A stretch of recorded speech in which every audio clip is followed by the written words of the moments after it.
आपने सुना होगा कि भगवान कृष्ण ने एक कुब्जा का कूब ठीक कर दिया। खूब सुना आपने सारा ने, और जिसके आधार पर वो भगवान की संज्ञा में परिपूर्ण ढंगता आ गए। और उसके बाद कुब्जा का कूब ठीक करके और उसके घर पे गए और पत्नी जैसा व्यवहार किया। ये सुख सागर में लिखा हुआ है। अब मैं आपको यही प्रमाण देता हूं, कबीर भगवान परमात्माओं के परमात्मा हैं। ये लड़की मोनिका पुत्री श्री मोनिका पुत्री श्री क्या नाम है दरियाव सिंह, ये उनके मकान में रहते थे किराएदार भगत जी हमारे सेवक। इन्होंने जाकर इनको बताया कि तुम कित भूल रहे सो, या क्रोथे के अंदर ये संकट तो मुफ्त में दूर हो रहे हैं। इस लड़की को मोनिका पुत्री श्री दरियाव सिंह लाइट के रहने वाले और सूबेदार रिटायर है मिलिट्री से। ये लड़की 10वीं में पढ़ रही है, अब शायद +1 में होगी हो। बैठ जाओ। इसको ये जब 7-8 वर्ष की थी उसमें इसकी कमर में जैसे हाथ से सानी काट ये कुटी करते हैं ना, हाथ से घुमा कर काटा करते, गंडासा बोलना जिसमें, उसकी बच्ची थी, खेल रही थी, वो ऐसे स्पीड से चल रहा था, इसके कमर में लग गया। बताओ, हड्डी में फ्रैक्चर हो गया और वो थोड़ा बहुत ठीक हुआ। इतने में भागती भागती गिर गई ऊपर।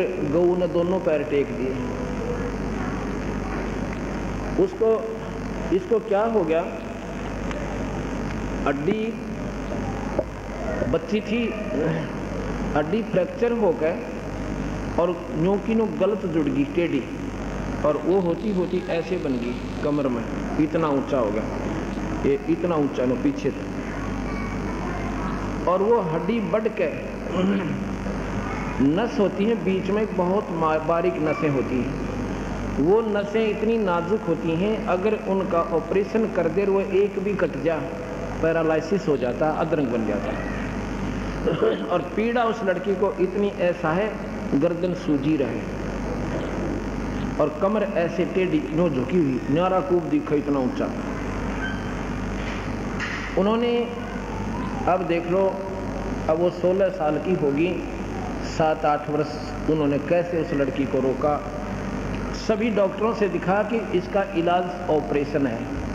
ऑपरेशन में 99% अधरंग के चांसेस हैं, 99%, 1% हम कह सकते हैं बचा तो बचा, नहीं बच सकती। मतलब ये था 100 की 100 अब पैरालिसिस। अब इन्होंने हरपाल भगत जी है, ये वहाँ सेवा में रहते थे, उनके कमरे पर रहने लगे, किराए पर रहते थे। जब उस लड़की का दुख इन्हें देखा, इन्होंने बताया कि ऐसे ऐसे आप वहाँ ले चलो। वो कहने लगे हमने सारे दिखा लिए, सारी पूजा पाठ कर ली, मातार मसानी। डॉक्टरों को तो हमने एक डॉक्टर ने बोला 50,000 रुपये लगेंगे, ऑपरेशन होगा, इसका कोई समाधान नहीं है, और लिख के देना पड़ेगा पैरालिसिस 99% सारी उम्मीद, लेकिन दर्द बच जाएगा इसका, क्योंकि रो बहुत रही थी लड़की। और कुब्जा का तो दर्द तक कोई ना था, कुब्जे का दर्द नहीं हुआ करता, वो तो जो क्या हुआ होता है उसको पीड़ा नहीं होती, और इसको पीड़ा भी और कुब भी दोनों दुख रही। तो उसकी इस मोनिका की माँ ने नाम ले लिया। हम नाम से क्यों जोड़ते हैं, फिर काल से छूट जाओगे आप, परमात्मा की शरण में आ जाओगे, कबीर साहब की, और आगे आने वाले आपकी कमाई बन जाएगी।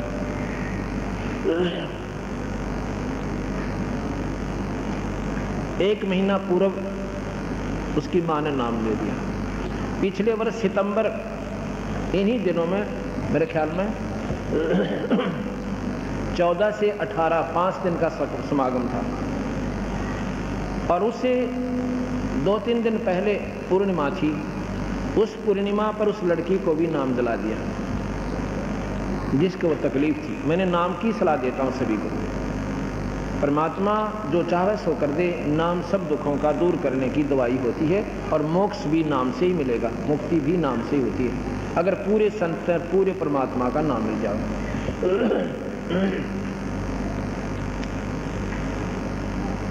तो उन्होंने नाम ले लिया, और भीड़ सी ज़्यादा थी, मुझे ध्यान नहीं रहा। फिर हम सत्संग कर रहे थे। 2-3 दिन के बाद वो लड़की रो रही, उसकी माँ रो रही, उसकी नानी रो है, एक उसकी बहन उससे बड़ी 2 साल बड़ी, वो भी रो रही। मैं बोला अभी क्या बात हो गया आपको, की बात से सच्ची बताओ क्या तकलीफ है। ऐसे एक धर्मशाला, वहाँ धर्मशाला में सत्संग करे, रोहतक रैया वाली धर्मशाला, काठमंडी रोहतक। अभी वहीं किया था हमने 3 से 9, 3 तारीख से 9 तारीख तक, सितंबर में ही, साल भर के बाद।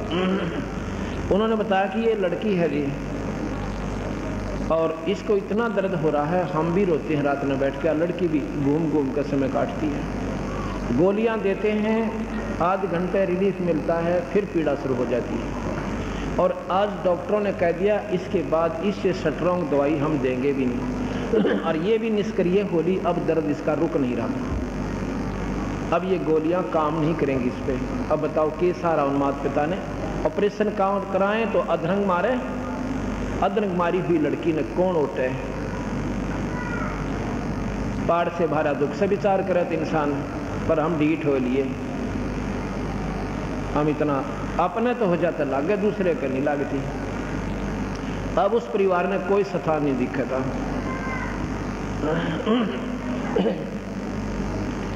मैं बोला बे फिर क्या बताऊं, अगजी कुछ कृपा करो, मैं अभी नाम दिवाओ लड़की को। वो बोले जी नाम अभी ले लिया। कब लिया? 3रा दिन, 4था दिन पहले करौथा का आश्रम में हम लेकर आए हैं। तो मैं बोला बेटी नाम तो जपती है? ना जी, रोती रोती कहे क्यों? मेरे से जपा नहीं जाता, मेरे से बोला ही नहीं जाता, मेरा बोलूं तो भी दर्द हो रहा है, मैं कैसे देखूं। उसकी नानी थी ने बोली इसकी कड़ पर थप्पड़ मारो जी कि ठीक हो जाए। वहाँ चाहे लठ मार दूँ जाएगी, कड़ पर थप्पड़ मारो, थप्पड़ा ठीक हो यार, ये तुमने किसने बताई? मैं तो वैसे स्वाभाविक, माँ बेटी घबराओ मत ना, बंदी छोड़ के शर्म आ गई, ठीक हो जाएगी। जो सारे सिर पे कभी उस कमर पे के, ऐसे स्वाभाविक साथ अपने प्यारे बच्चे को कहा करा करें।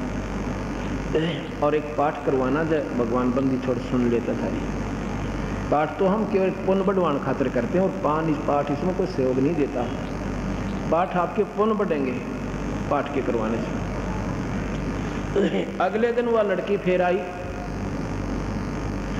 उस दिन वो पैंट कमीज पहन रही थी, अगले दिन वह सूट पहन रही थी, सलवार और कपड़ा वैसे जमफर होते।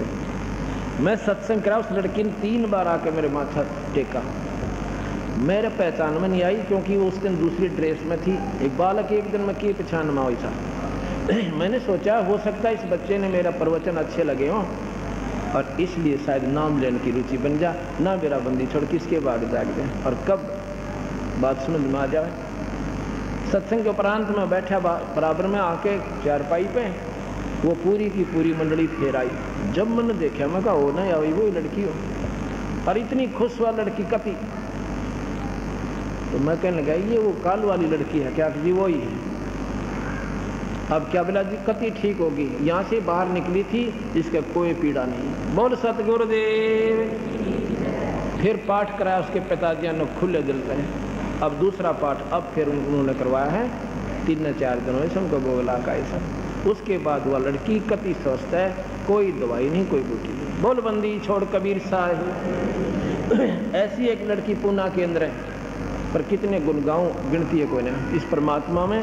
ये तो फ्री ऑफ कॉस्ट, ये तो हमारा उद्देश्य भी नहीं, ये तो अपने आप मालिक सहारा दे देता है, ताकि ये काल तो छूट के और इस पर पूर्ण परमात्मा की शरण में आ जाए।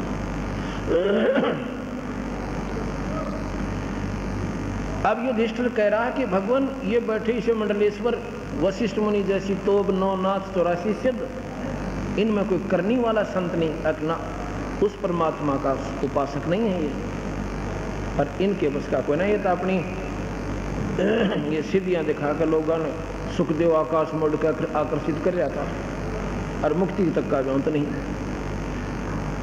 नो बोला जी उसके हृदय में यह बात समाई नहीं कि भगवान ये कैसे कह रहे हैं, इसे महापुरुष बैठे और ये इनमें कोई कमाई नहीं। इन्होंने बोला ये सारे कुत्ते बनेंगे, गधे बनेंगे। भगवान कृष्ण बोला ये 84 में जाएंगे जितने मंडलेश्वर तना दिखाई दे रहे हैं युधिष्ठिर। अब युधिष्ठिर क्यों कर मानना भाई इन बात में, भगवान आज परमात्मा कौन सा स्टेशन पकड़ रहे हैं भाई, पीछे मंडलेश्वर अन्यों का ये पशु बनेंगे।